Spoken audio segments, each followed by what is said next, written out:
Media channels మీద SIT enquiry చేస్తున్నారు. మరి కరప్షన్ మీద విచారణ సిట్ ఎంక్వైరీ రేవంత్ రెడ్డి గారు రేపు ప్రకటిస్తారా? ఎందుకంటే శ్రీ భ్రమర ఇన్ఫ్రాస్ట్రక్చర్ వాళ్ళు పోలీస్కి రాసిన ఫిర్యాదు ఇది.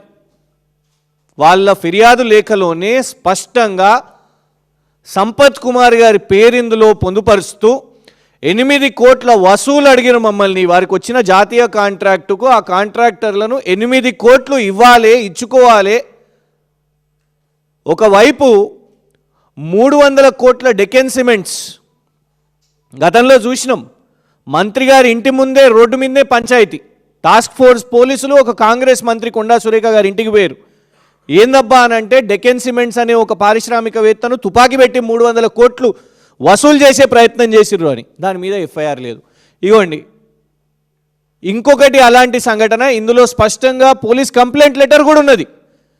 8 కోట్లు సంపత్ కుమార్ గారు వారి అనుచరులతోని మారణాయుధాలతోని మమ్మల్ని ఏమంటారంటే, ఓ వీళ్ళు ట్విట్టర్లో ఆయుధాలు పెట్టినరు ఇది అది అనేసి మమ్మల్ని అన్నారు సంపత్ కుమార్ గారు.